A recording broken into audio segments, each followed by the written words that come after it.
I am Sean Webb, and this is Your Superior Self. Hi, this is Zach Poitras, and this is Your Superior Self. I'm Andy Mant, and this is Your Superior Self. Hi, this is Sue Jackson, and this is Your Superior Self. I'm Ginny Sarasvati, and this is Your Superior Self. What's up, everybody? I'm Aubrey Marcus, and this is Your Superior Self.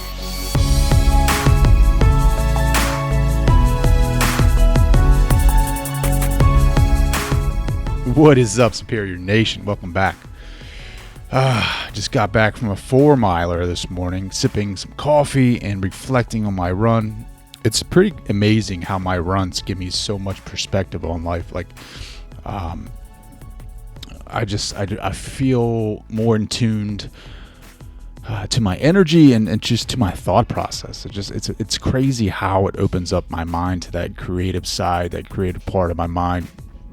And I'm able to reflect on a lot of problems or a lot of I guess situations in my life that I need to reflect on, and it gives me perspective, and it gives me like a whole variety of different solutions. I just love it. I love it.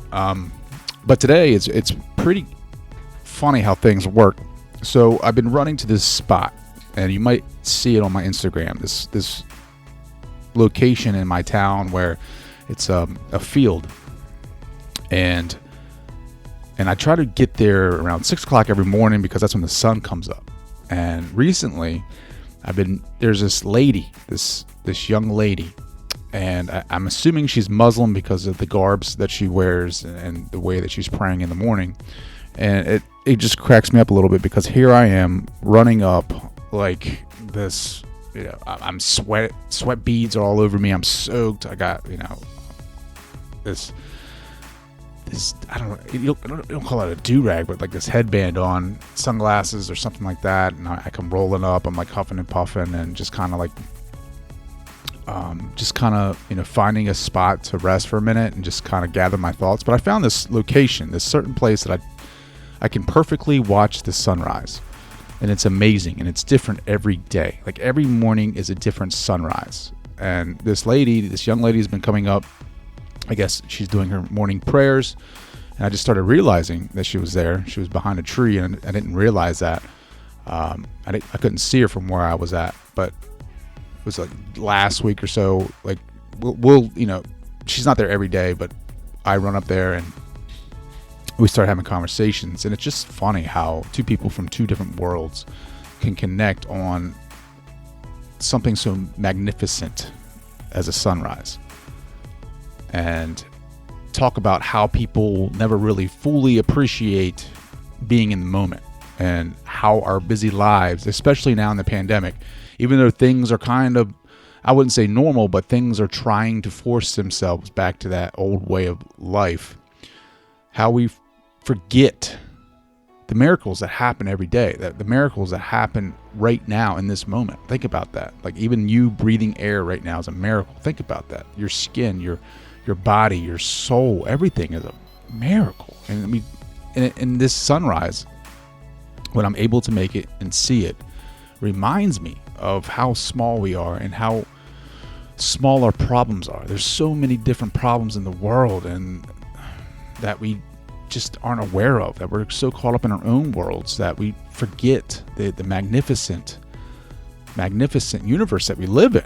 And I think we need to take the time to remember that and put ourselves back in the moment and realize about all the micro universes that are going on around us, the micro worlds that we're not aware to because we're so caught up in our minds and our egos thinking about the past and the present. I've been saying this like nonstop in my recent interviews. The moment is where you have to be. And I know it's hard because who wants to be in the moment when there's pain, when there's suffering, when there's depression, anxiety? We always run from the pain. That's how our bodies are wired. It's wired for not feeling anything. I shouldn't say anything. It's wired to feel good. We don't want to feel bad because our bodies have been basically evolved into the process of pain is bad, pain is death. So we always try to get away from that, and we try to make ourselves feel good. That's why there's so much anxiety medicine, there's so much depression medicine. Everyone wants to feel good, and nobody wants to feel the bad. And I've been trying to tell people that they have to honor the bad. They have to be in it, to feel it. That's how you get through it. It's not by masking it. It's not by doing things that are going to ignore it, but it's always going to be there. It's always going to linger. And I think that's, and this is a long rant today, but it's just, these runs make me think about a lot of things that I should be talking about. And one of them is, honor the darkness that is in your life, that the things that you don't want to necessarily face because it's too painful, but understand that the body is wired for us to run away from pain, because pain is bad, pain is death. Be in that pain, recognize it, hold it, feel it, and work through it. And then you can appreciate sunrises. But I mean, just watching the sunrises makes me think about all the things that I don't pay attention to, that I just kind of ignore because it's either inconvenient for me or I'm just so into my mind that I don't even think about it. And I think we need to be more into that, tap into more of that source. And that's why I'm so excited about today's episode. I have Kerri Hummingbird on the show, and we have like a deep conversation, like deep. I mean, this thing is never ending deep. And here's a little clip of it. So like, don't be so afraid is what I want to say. Like, don't be so afraid. And everyone's trying to keep it all together. Like, why? Why are you trying to keep it all together? If it's meant to fall apart, let it fall apart, because in the falling apart, something new like comes up from the center of that wreckage.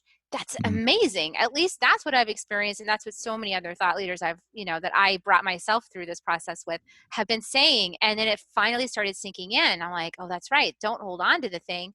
Let it let it evolve. Let it morph. Be courageous to let go and see what grows up from, it's like, there's this metaphor. I can't remember the exact quote, but this one author has this great metaphor about the forest burning down. It's like when the forest burns down, what happens is actually life regenerates. Yeah, it's that good, guys. I'm really glad that you're listening to this, because it's pretty deep. But Kerri's a soul guide, and she actually helped me with my first healing, which really was interesting for me, putting myself out there and being open to this type of healing, because I'm traditionally not accustomed to this. Let's just say it was the first time for me, and I was very surprised about the healing that took place and the positivity that came out of it. But Kerri is the author of an international best-selling book, The Second Wave, The Transcending the Human Drama, and the award-winning best-selling book, Awaken to Me, One Woman's Journey to Self-Love. You can actually find out more about her at kerrihummingbird.com. She has a podcast called The Soul Nectar Show, which I was honored to be on. And my episode actually goes live August 23rd, which is pretty crazy that her episode goes live now and I'm next week. But talk about the universe. But yeah, this is an amazing conversation. And before we get into it, if you guys don't mind going to yoursuperiorself.com, leaving me a message, let me know how you guys are doing. Leave me a rating and a review wherever you get your podcast from. It helps me scale the show. It helps me get this out to those who may need it the most. And if you want to follow me on social media, you can do that on Instagram at tdowns80, which I'm mostly over there just because of the lesser of the two evils, I guess. And on Twitter at downstrey. So without further ado, here is my conversation with Kerri Hummingbird.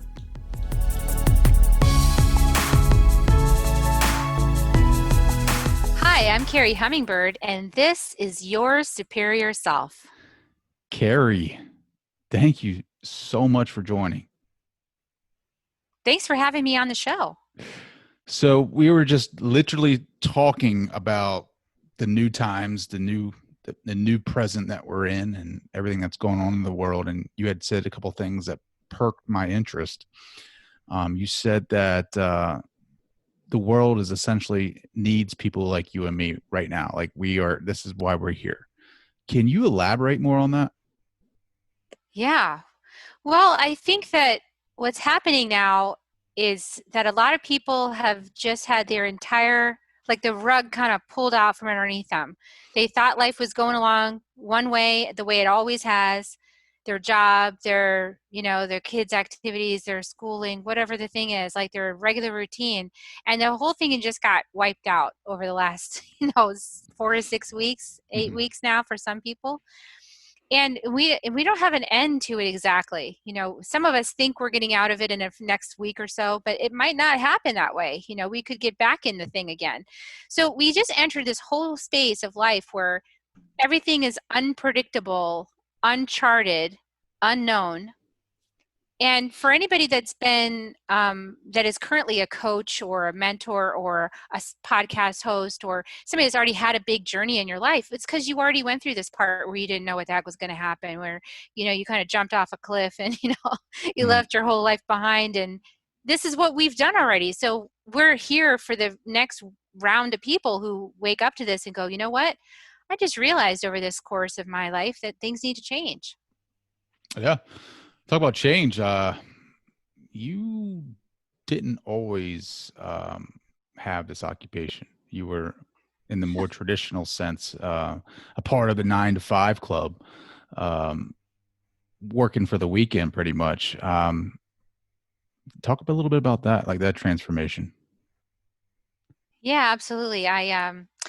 Well, let's see. I was a technical communications professional in Silicon Valley. So I did marketing and technical communication for software products. I wrote API references, application programming interface references for programmers. And so I was very technical, did marketing stuff as well. So I did that job for 20 years, and I only did it in the company sense, in the corporate sense, for maybe 5 years. And then I got antsy because I'm just not that kind of person. I like to be on my own. I'm very self-motivated. But that work was not my thrilling work. I was an artist. I've always been creative. I like that work better. But that paid the bills, like a lot of people, you do the thing you don't really like because it makes money.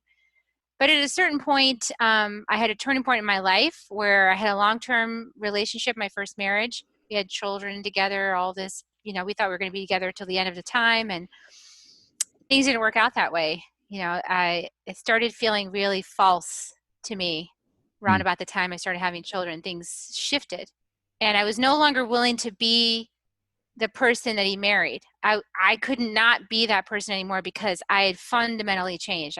Everything in my body, everything about me changed when I became a mom, and this depth of life came forward that I needed to address.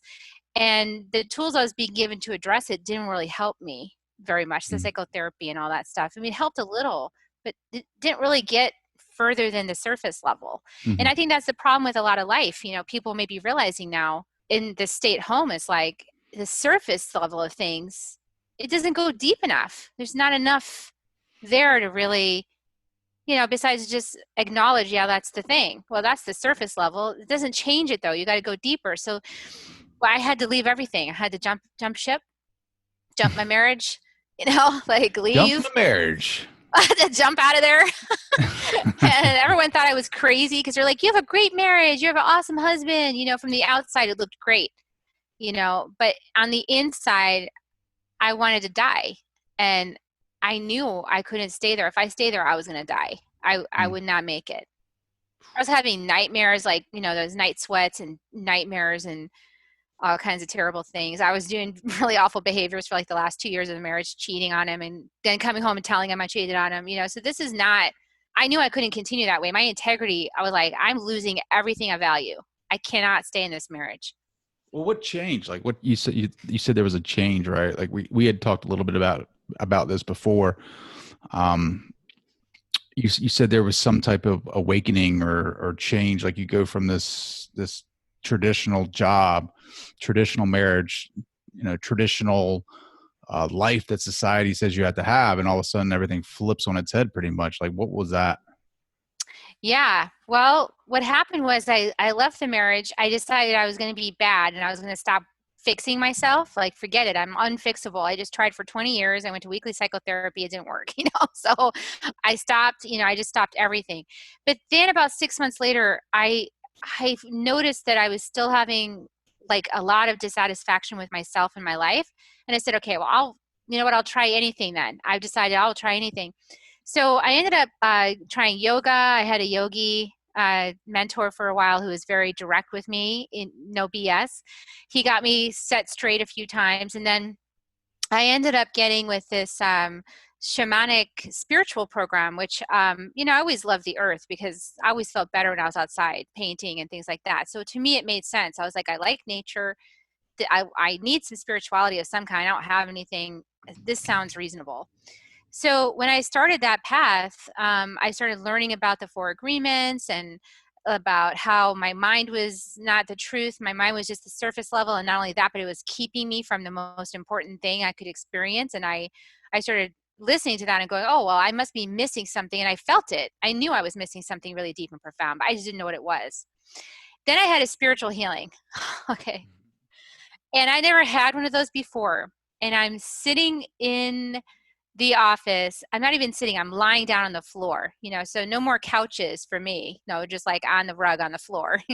And my teacher was drumming, taking like what they call a drum journey, like a shamanic journey into my subconscious to get visions and information from my subconscious and the information stored in my body about what happened to me that made me suffer so greatly. Like what was what they call the original wound. So when he went in there, he saw this vision of me at like 1 year old in a tub with my natural father.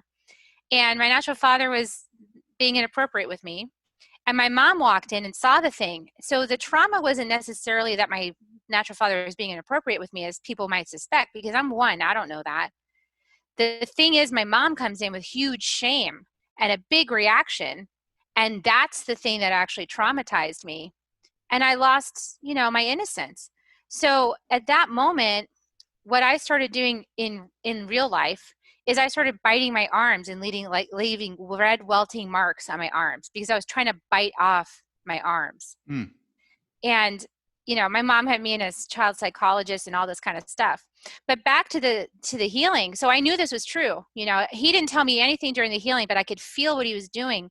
He was taking energy out of my heart, like this black energy that was on my heart. He was taking it out and flicking it into some burning sage. I could feel it being flicked. What? Then I started, all these realizations started coming, like, wait a second, I'm not one thing. That's right. I know that. Oh gosh, so what's happening? Oh, relax. Like something in me started taking over. And I felt this presence come in over me, like this really loving presence hovered above me. I'd never felt that before. And then all this huge transformations happening inside of me, and I'm noticing it at a level I never noticed it before. And then he puts this stick in my hand, what felt like a stick, and he puts it over my heart, and I burst into tears. Like, why am I crying? I have no idea. I just know that this is so profound, and I'm just weeping because whatever this is being returned to me. And then when he finishes and he sits up, he says, okay, well, what did you experience? And I tell him, like, wow, I don't know what's in this stick, but this is like, like, what is that? And he said, well, open it up. And I looked and it was a crystal. He said, you know what's in that crystal? I said, no. He said, that's your innocence. Whew.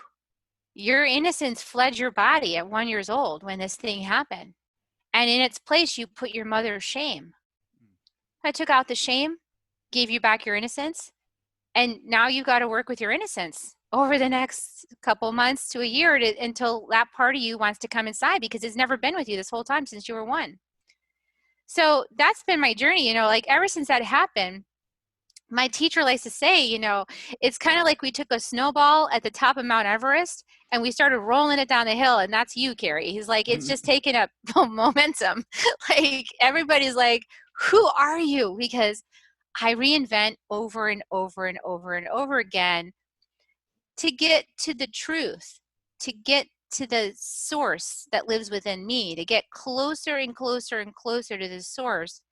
I got to shed the masks. Every time I find a mask, I got to shed the mask. Every time I find an untruth, I got to shed the untruth. Every time I find, a dependency on something outside of myself, I got to let that go. So it's a constant, cycle for me. And the thing is, the more I do it, the more I shine, the more I glow, the more I people are like, what are you on? And I'm like, God, source. Energy. energy. I mean, whatever word you want to use, right? Use your word. So was that before, like, was that healing before the divorce or after the divorce? Well, that was after, because my first husband was not into any of this stuff. I tried to go to a spiritual center several times after I had my kids. I knew I needed help. Like I would go to the psychotherapist, but I knew I needed other help. Like spirit, something in me kept saying, like, you need deeper help. Like, this is not working. And I tried to do that. And he was not open to that. So I don't know what his thing is now, but the thing is, like, I needed to leave that whole, what I call the karma construct. Like, there are just relationships sometimes we have, that first powerful, really big relationship where you want to actually marry the person. Sometimes that's a karma relationship where you're resolving some old stuff from other lives. I've realized that it's so magnetic, and that's why it's so, like, gripping. Like, you have to be in that relationship. You just can't not be in that relationship, even though, like, right from day one we were in, having fights, and, like, we got to go to psychotherapy. We were in couples therapy, like, in the first 6 months of dating. It started right from the beginning. Wow. How many kids do you have? 2. And how are they We now? got two boys. They're, my kids are the integration of two polar opposites. So one's my kids, like him and one's like you. yeah, one's more like me and one's more like him, and they both do their best to meet in the middle. But they each have their own challenges, because they're literally the integration of two polar opposites. I mean, how do they, I often tell them, though, I'll say, you know what? I know that you have got to be a brilliant old soul to take this on. So I know you can figure this out. No young soul would take this on. Like, this is too crazy to take this on. Like, you've got to be masterful in order to be in this dynamic. So yeah, I tell them both, you're amazing. yeah. I mean, my kids, God bless their hearts, they want to put up with my antics and everything that I go through, homeschool and things like that. But like you were talking about, old soul choosing to live this life, choosing, who our parents are. I've been reading Edgar Cayce. I don't know if you recommended him, or I don't know how I got turned on to him.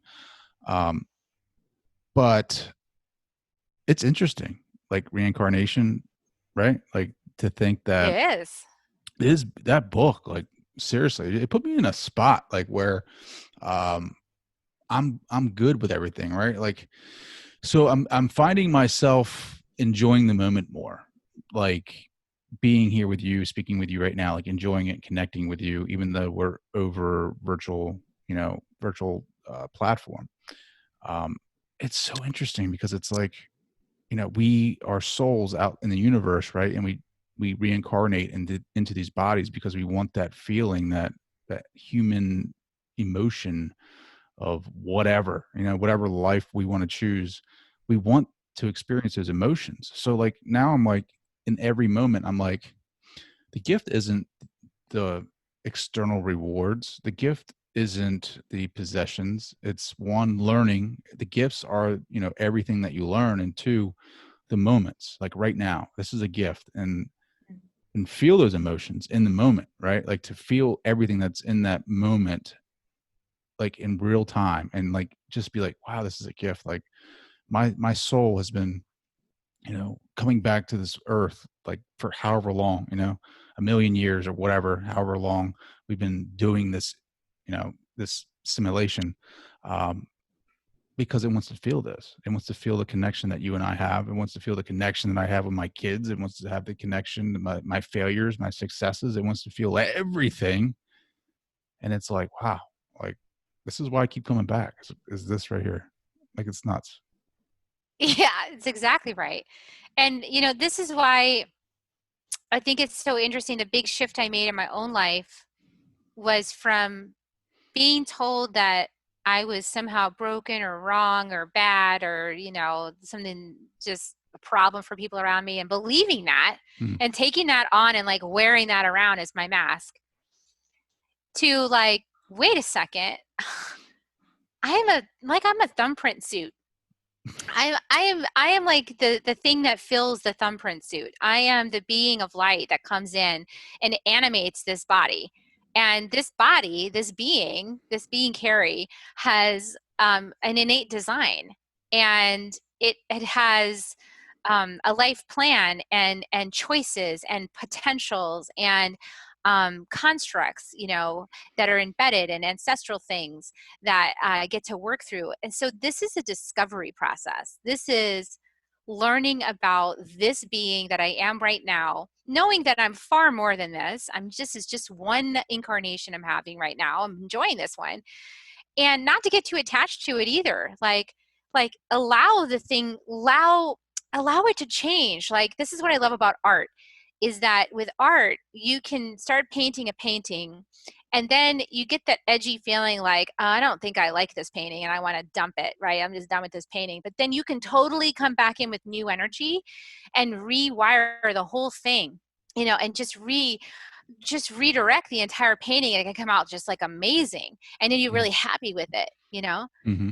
and then you can just burn it just because, Burn it down. just burn it down. And just, so like, don't be so afraid is what I want to say. Like, don't be so afraid. And everyone's trying to keep it all together. Like, why are you trying to keep it all together? If it's meant to fall apart, let it fall apart, because in the falling apart, something new like comes up from the center of that wreckage. That's amazing. At least that's what I've experienced. And that's what so many other thought leaders that I brought myself through this process with have been saying. And then it finally started sinking in. I'm like, oh, that's right. Don't hold on to the thing. Let it let it evolve. Let it morph. Be courageous to let go and see what grows up from, it's like, there's this metaphor. I can't remember the exact quote, but this one author has this great metaphor about the forest burning down. It's like when the forest burns down, what happens is actually life regenerates, and all these new seeds come up from the ground, and they're beautiful and they're pure, and you have a whole new forest. So, so the forest is burning down right now. So stop trying to hold it together. Don't stop trying to make the past the present. It's done. Let's see what happens now. Yeah, no. It's like a phoenix rising from the ash, right? Of this. Yeah. It's crazy. But going That's back, what the butterfly does. I mean, you can't get to be a butterfly unless you go through the cocoon. A butterfly that hasn't gone through the cocoon is a fat caterpillar. Okay. And we got a lot of fat caterpillars on the planet right now. Caterpillars sitting on the couch watching Netflix, watching Tiger King. They don't want to go. You got tons of fat caterpillars all over, and I love fat caterpillars. They're fuzzy, they're really cute. They inch, they can grab on it. They're really cute, and they're not free. They don't have wings. They're not free. And they're not I guess they're not showing their most, the most beauty that they can, right? Until they go through all that pain and all that suffering, and then come out of the cocoon, and they be able to shed that and fly away, and it really express its inner colors. But going back to, but it's by an innate design. The innate design is the coolest part. Yeah. Because it's like, did you ever know that beautiful monarch butterfly with all those beautiful colors in the wings was inside that fuzzy caterpillar? No. Never. It's like never. Like, and to your point, you don't know until it happens, right? Like, until everything everything builds up to that moment, like where it just like, it's like natural for you, right? Like, it's like nature. It's like, oh, all right, let me just go ahead and build this thing and see what happens. Next thing you know, boom, you're a butterfly. It's like life as a human. You don't I was sleeping until like 3 years ago, and then I had this awakening, spiritual awakening, or more of like a conscious belief that I could be better, or a conscious belief that I don't know where it came from, but like a light bulb just like kind of turning on and saying, hey, look, man, you can grow. Like, there is this term called plasticity or whatever it is, where the brain, Neuroplasticity. Yeah. plasticity, where your brain, you can rewire your brain for success and learn a ton of different things. Why don't you try that, man? Let's see where it goes. And like one thing leads to another. And it's like, once you get the mind game going a little bit, like, it's weird how the universe like transforms around you, like that cocoon, right? That butterfly, and you break out of there. Like I was just telling somebody the other day, like I just read The Alchemist not too long ago, and I love that book. Oh, that's a good book. But yet I'm doing the same thing that he was doing in the book. The boy, like, I get to the end of not the end of the story, but like to a certain point in my story where, he goes through this whole trial. He has these dreams, these recurring dreams. And that was me with the podcast. And it was like, I wanted to be this huge success and have all these downloads and followers and blah, blah, blah, like a Joe Rogan. And it was like, and I killed myself trying to get that. Like, I mean, I literally almost lost everything trying to obtain something that was very external and something that was very, in my mind, like a not shallow goal, but a shallow reward, because it was everything that, I wanted. And it wasn't like true to my nature, like as far as what I really wanted. And I mean, I killed myself. I was doing all different kinds of things, going out of my way to make this thing happen. And it was like, as I'm reading The Alchemist, I'm like, yeah, I was, journeying through the, the desert. I was, I got beat up at the pyramids. And then it's like that point I just realized where the boy's digging in for the treasure and he gets beat up by the thieves. And the thief is like, yeah, there's no treasure there. I had a dream here last year or something like that. And the treasure was, essentially back where the boy started. And I'm like, son of a bitch. I was like, the treasure has been here the entire time in front of my face. It's been here in the home. It's been here with my family. It's been here at the podcast. Has always been here where I started, but I just never took the time to look. Like, I just never took the time to really pay attention and to really be in the moment. Like, this is it. Like, this is like, I was talking about you with the gift and be in the moment. Like, this is why we reincarnate. This is why, like, that feeling, that learning. And then I was like, son of a bitch. Like, I had to go through all that misery, all that trauma, all that just suffering mind wise, as far as I'm not good enough, I'll never reach my true potential, to like having this second awakening of like, man, it's been right in front of your face the entire time. You were blind by external wants. Exactly. And, that's why you can't judge any part of your journey. No. Because every part of your journey teaches you something you need to become who you, or to have the realization of who you actually are. So I think that it's not so much becoming, it's more like letting go of all the false things so that you can remember who you actually are underneath all the stuff. Because that drive that you had to like, have the best podcast that competes with Joe Rogan, like that's the ego. That's the ego is like, okay, how do I make sure I know it's the right way? Mm-hmm. Well, because we've been conditioned to think that external validation is the proof that you're doing it right. And if you don't have that, then you must not be doing it right. But maybe it's more like you're doing it because it's true to you in your heart. And then at a certain point, that's predestined, I think, or that's aligned, or as it unfolds, because I think destiny lines are always shifting. At a certain point, it becomes necessary for the collective to hear what you've been doing this whole time. And then, bam, now all of a sudden they're listening. Mm. So, but if you stay true to yourself and you just keep on that path of true to yourself and you keep doing it because you're calling in your heart, and you would do it for free just because you love it so much, because you are doing it, for free because you love it so much. Essentially, yeah. Yeah, that's me too. So, but we do it because we love it, and that love of it is what keeps us going. Then when at some point, like all these people find us and are like, yes, oh my God. And then they watch like back-to-back episodes, to catch up. Yeah. That's like, it's like, it's just extra bonus. It's like, woohoo, I'm so glad you enjoyed it, because I was just doing it anyway because I love it. I wasn't doing it for you. I love you, but I was doing it just because I love it. Yeah. Well, it's not even on my radar anymore. Like, I mean, seriously, like, I mean, it's all about the moment. It's all about just the ego. Like it was like a step that I had to take, right? And take that first step, and everything led up to this moment. Everything led to my development. Everything led to my learning class, life class, whatever you want to call it. And I'm not done. Like it's still going. And I'm sure a year from now, I'm going to be totally different than I am today. And I'm going to learn something totally new, and it's going to blow my mind again. It's just fun. You know, it's like, it's fun to connect with people like you.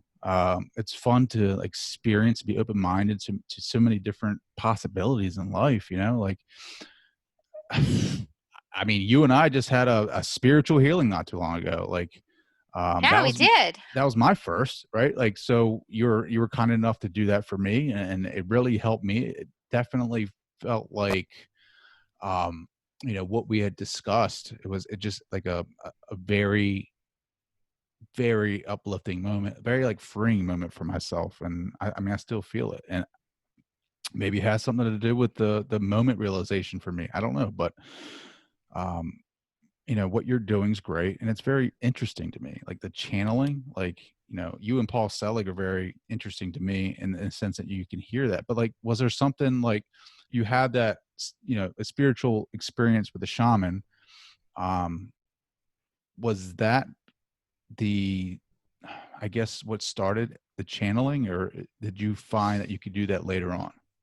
Well, actually, what that did, that experience of spiritual healing for me, that catalyzed a passion in me to learn how to be that.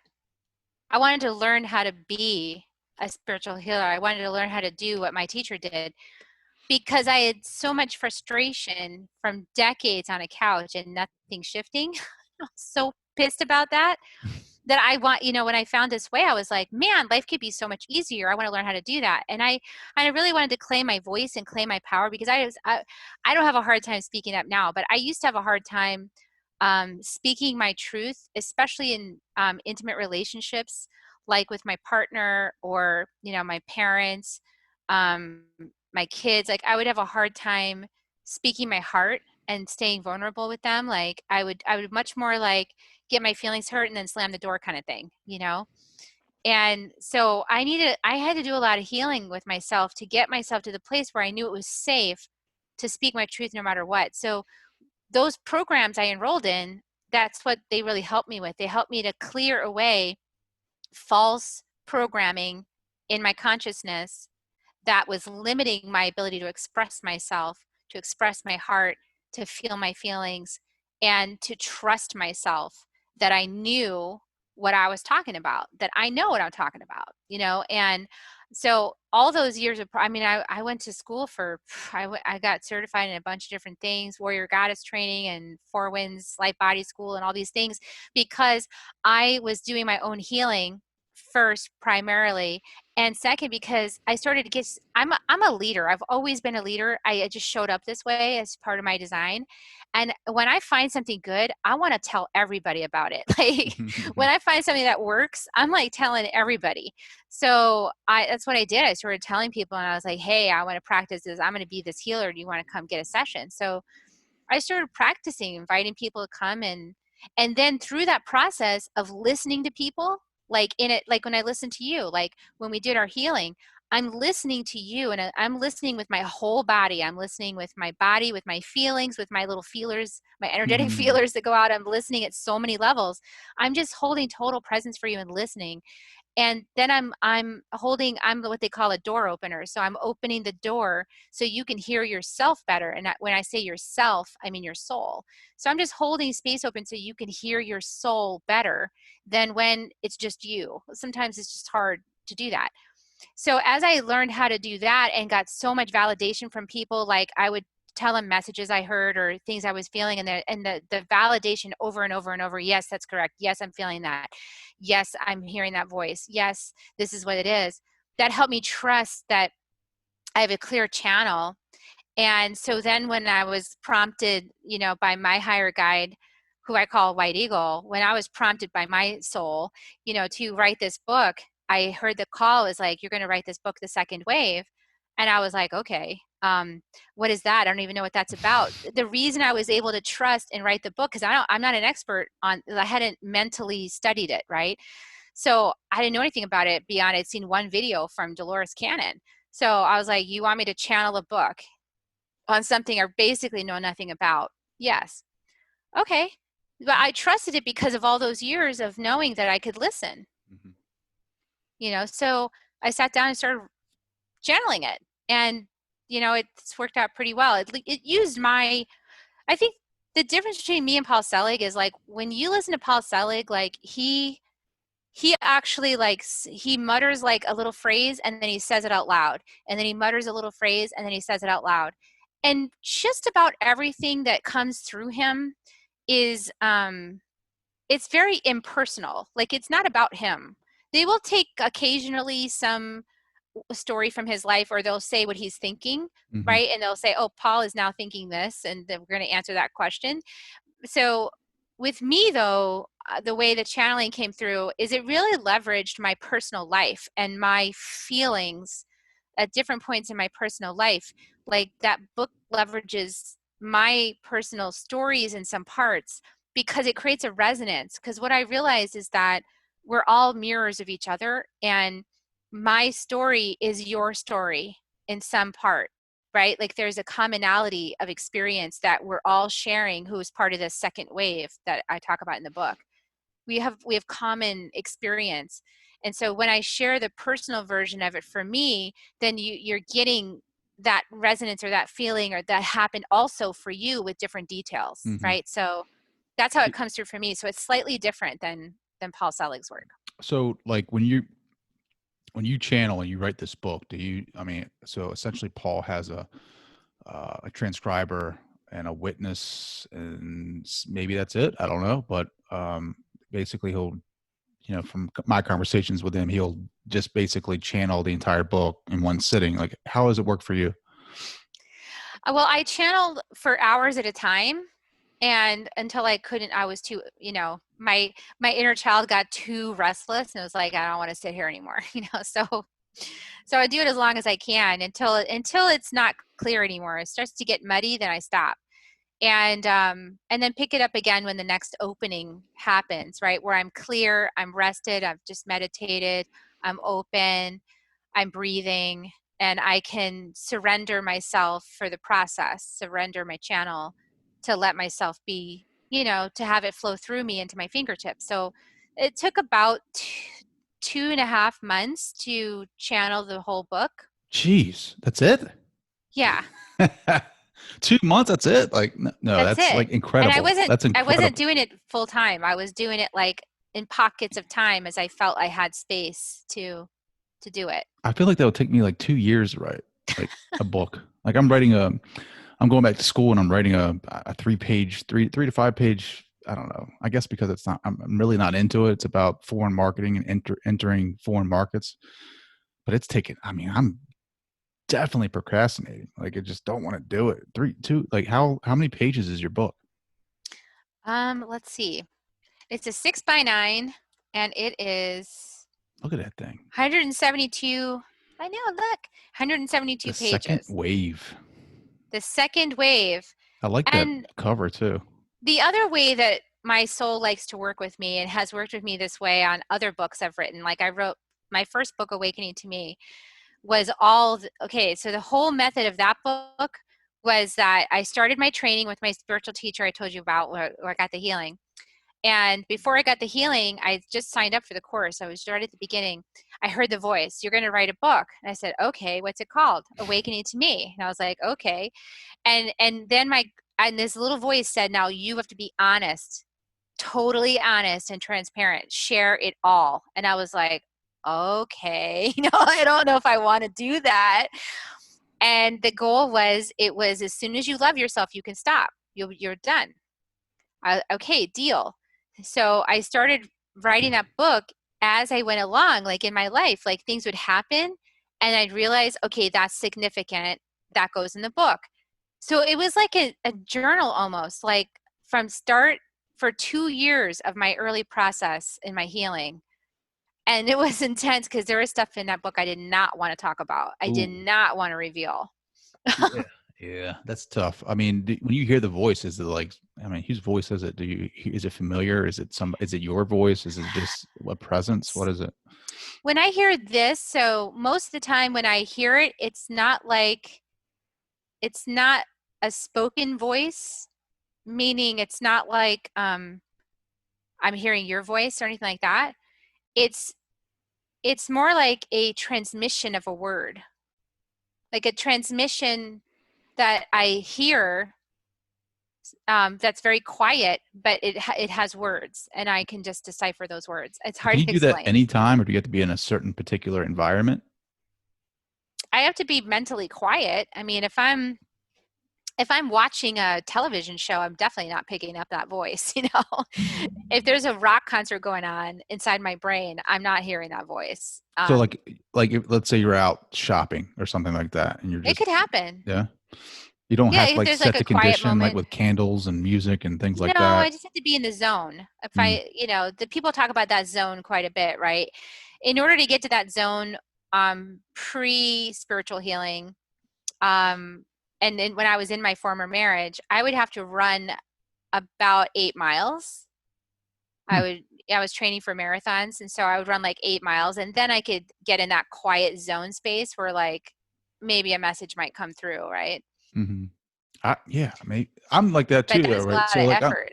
yeah, it is a lot of effort. Trust me. I've been running 8, 9, maybe 10 miles recently, and then like, I'm not getting that runner's high anymore. So like now I'm kind of like toning it back so that way I can get after it. You know what I mean? Like I'm trying to like tone it back a little bit so that way I can get back after it.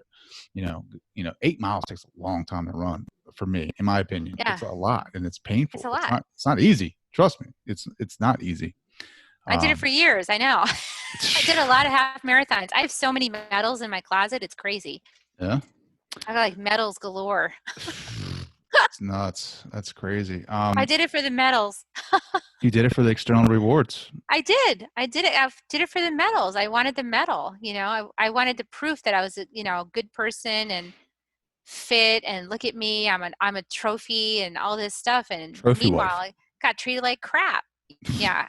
No offense to my ex, but he did kind of treat me like crap. So, Well, here you go. So I let him do it though. I let him do it. I treated myself like crap. So what do you mean? Like he treated you like crap? Like, well, like it would be, like criticizing and poking at me and like, oh, why did you say that thing? Make me feel bad about it. Like now, make me question my judgment and whatever I was saying to somebody like, oh, I can't believe you just said that. That was so stupid. Now you should be embarrassed. And, just little niggling things like constantly, poking at me like, oh, you didn't make the eggs the right way. You screwed up the eggs or you didn't load the dishwasher. There was like constant stream of like what I was not doing correctly or how I was not being correctly.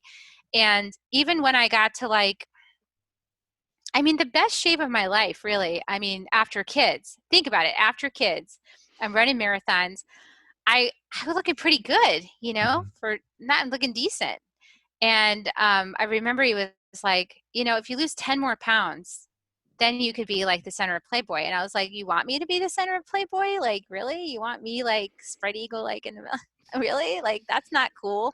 So I don't know. I just, it was weird, it was a weird time. And I just couldn't get with that. Like, I still don't resonate with it. I seem really out there in so many ways, actually, Trey, but I'm actually so conservative some other ways. sure. Like, I really am. So, Well, you talked about earlier, right? Like, so you said some things that, are very personal, and I appreciate you sharing them. Like you said that, you cheated on him and then would bring it home and throw it in his face. Like, do you just think you had this like unconscious dislike, or maybe, I don't know, a previous life, like, unconscious buildup of negativity, and like, it's just like, I've been reading a lot about psychology where, you unconsciously dislike somebody. So you start doing things. You don't even know why you're doing it consciously, but you just end up doing it because in the unconscious, in the darkness, it's just like, you have this dislike or this, I don't want to say hatred, but hatred for the person. And you yeah. do these things. Yeah, So because I couldn't speak my truth, Trey. Absolutely. Like, I was not willing to have conflict. I was not willing to have like flat out conflict So instead of that, I suppressed my anger. And then I would do like self-sabotaging behaviors, like run off and have sex with somebody. I actually could not stop myself.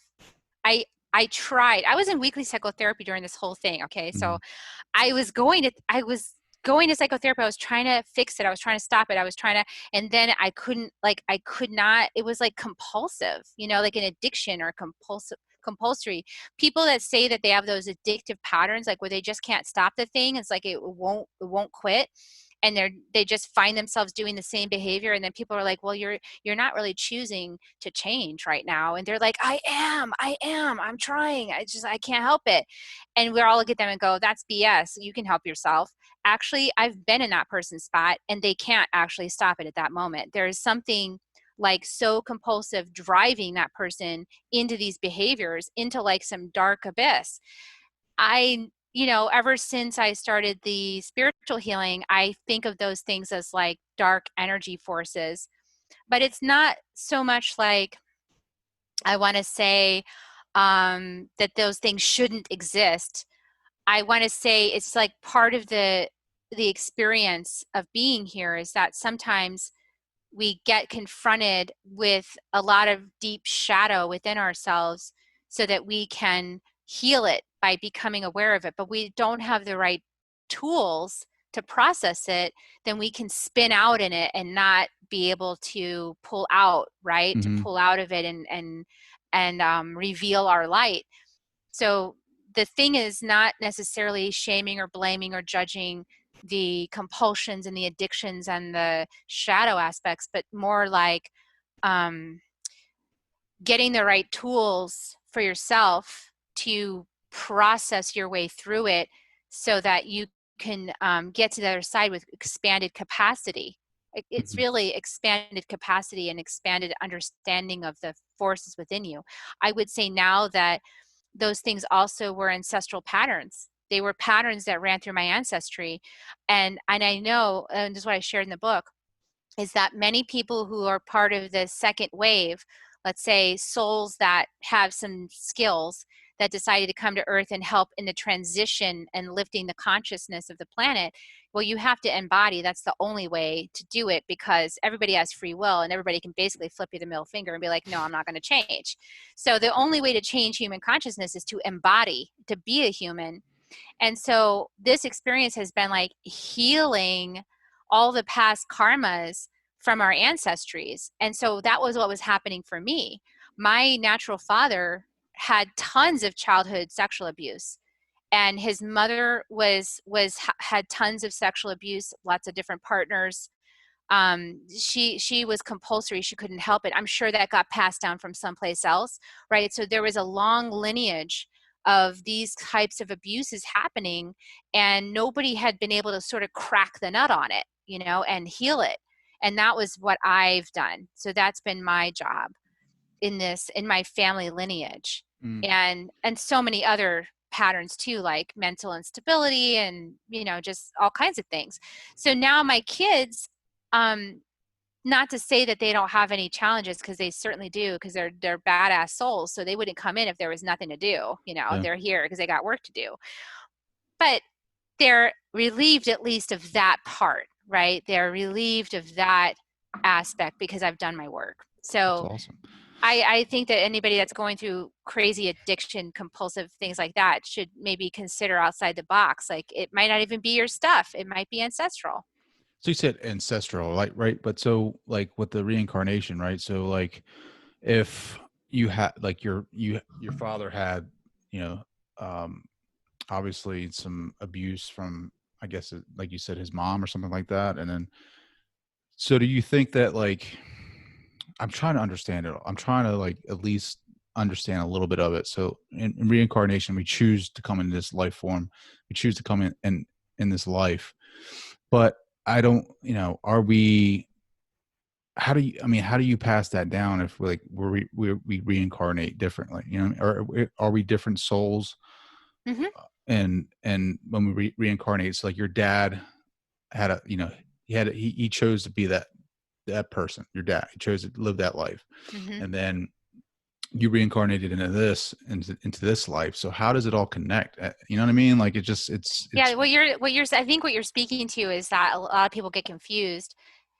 Several things are happening all at once. Okay, so there's like the body DNA. So the body carries the memory of your ancestry that you're incarnating into right now. So let's say, so first there's just the body DNA. The body DNA carries the DNA of all of your incarnated ancestry. Okay, and then there's the soul. So the soul can reincarnate into any ancestral DNA, any lineage. So you might choose a lineage from California today, and then when you reincarnate next time, you might be in Okinawa, you know? So you'll be, obviously, if you were incarnating in Okinawa, you would be in a totally different physical DNA ancestry at that point.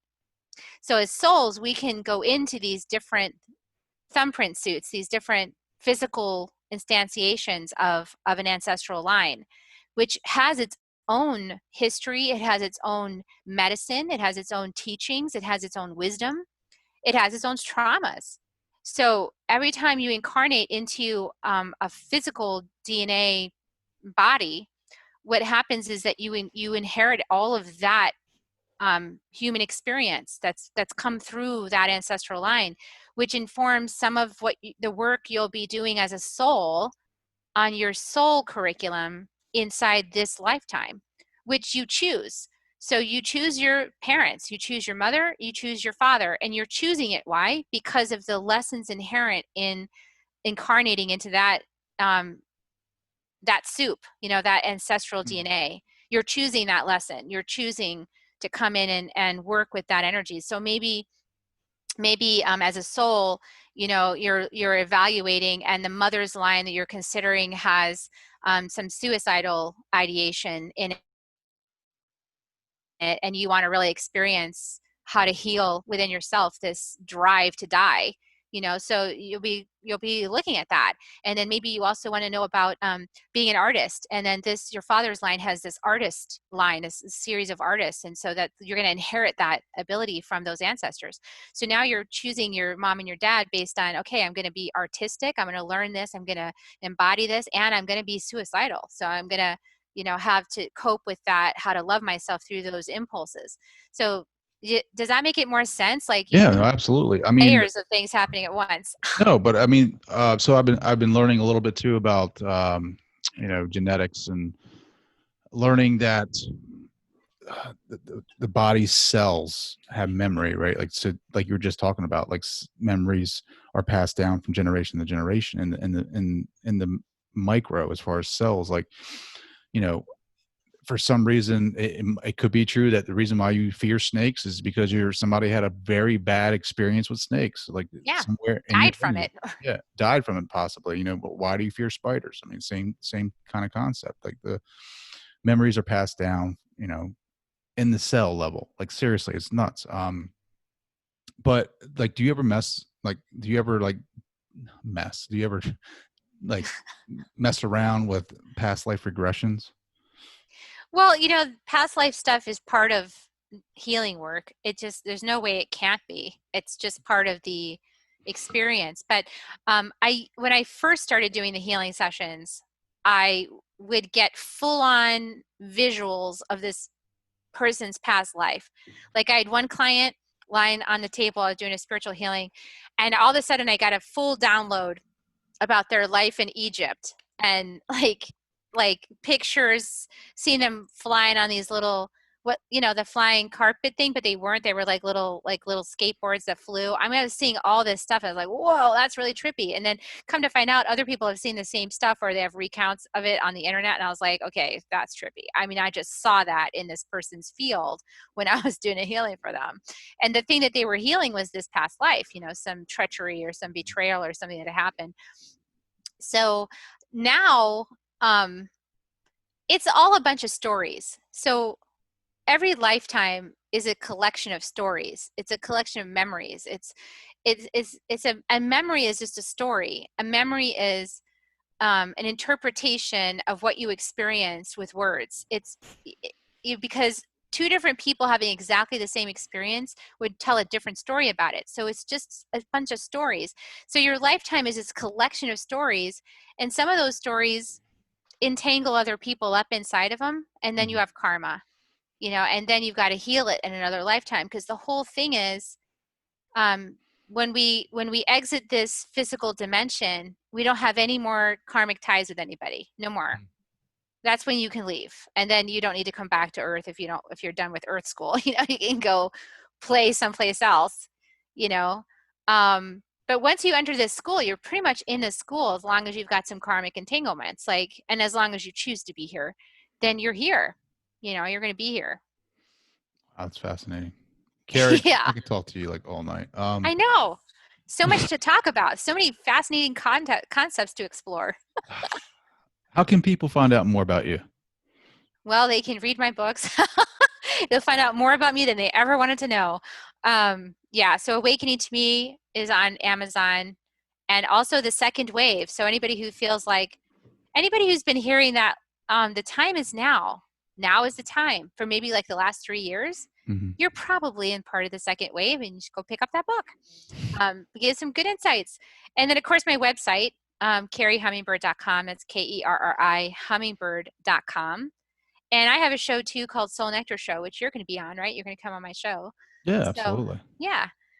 I love having conversations with you. I love talking about this stuff. You're such a good teacher. Like seriously, like you really? Thank you. No, seriously. You know how to articulate exactly the thoughts that I've been having, and I just I'm at the very beginning, so it's like I'm still trying to grasp the concepts of it, right? Like it's still kind of like a it shakes me to the core, because I'm like grew up Methodist, converted to Catholicism, and that was my belief, and now I'm open to a whole bunch of different things. And it's like, my mom's like, she's like, what are you talking about? Like, having these past life regressions. And I'm just like laughing. I'm like, Mom, there's so much out there. Like, there's this patterns that I keep finding, these like repetitious stories about, near death experiences of these people who have no way of connecting to one another, explain their past life, not past life, but near death experiences. And they're all very similar, where they raise up to another level. And it's like this, they explain, maybe not to, the exact same, but like very similar things. Like they feel the warmth, they feel the love, they feel this entire, they feel this collective being, this higher consciousness. And it's like, but they come back, like they have the choice of going, wherever it is. And then if they don't want to do that, most of the time they say, well, you have some unfinished business. You're not done learning yet. And they come back to the body and they're pissed off. They're like, I don't want to come back to this thing. And, this is a hard school. I mean, yeah. This is not an easy school. It's a very tough school. It's probably the hardest school there is. And I mean, the sense I get is Earth is pretty much one of a kind. I mean, I think every place is one of a kind, but Earth is one of a kind. This is a hard space to be in. And especially for sensitives and, souls that are more sensitive and more refined in their understanding of love, can find Earth to be a little clunky right now. Sure. It's a little barbaric, So. Yeah. So, Kerri, what do you want your legacy to be? Well, I made this pledge a couple years, was it last year? I think it was a year ago, or before I started channeling the book. One of the people I admire the most, I admire a lot of people, a lot of people that have been big leaders. I love JFK. I mean, there's just people I really admire. But Martin Luther King is somebody I really deeply admire. And I made this this statement, and I had a bunch of friends affirm it for me last year. And I said, okay, I deeply desire to be a leader with the inspiration and reach and ability to impact people's lives as Martin Luther King, but in a way that's perfect for Kerri Hummingbird.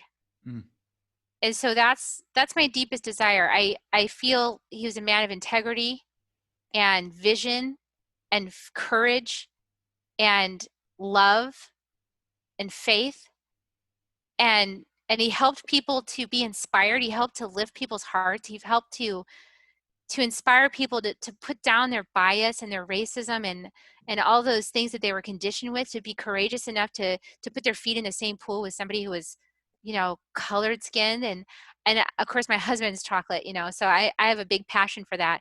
So I'm like, you know what? That's what I really desire. I want to reach as many people, millions of people, as many people as I can, to help people to really start tuning into the truth and taking the masks off. Like, let's just take off all the masks. Underneath this skin, we're all source. We're all one. Underneath this skin, we're all the same. We're the same being of light. We're all the same. We come from the same source. This is just a costume. It's a temporary costume. Yeah, so you're gonna have to, instead of having "I had a dream," you're gonna say, "I had a mask and I took it off." Mask. I had a mask, or I had a channel. I gotta come up with a slogan. I don't know what the slogan is. Maybe the listeners can help me with that. Yeah, but let her know. Reach out to Kerri. Hearts. Yeah. Lift them up. Kerri, Hummingbird, thank you so much for joining the show. Thank you, Trey. It's been fantastic. It's always a pleasure to talk to you. It's a pleasure. I appreciate you, and I appreciate all you're doing, and I love your inquisitiveness and your curiosity, and it's just awesome. So thanks for being out there. That was an intense conversation, and I loved every second of it. I hope you guys enjoyed it. Let me know what you think. YourSuperiorSelf.com. I want to hear your thoughts about the conversation and the topics that we talked about, and what your thoughts are, and your belief systems. I'm really into that, and I would really love to hear what you have to say. Follow me on Instagram, TDowns80, and on Twitter at DownsTrey. Kerri, Hummingbird, everyone. Crushed it. Killed this conversation, and I hope that you guys go check her out and follow her. Again, our conversation will be coming out August 23rd on the Soul Nectar Show. Check that out. It's on YouTube. It's on everywhere you can get a podcast from.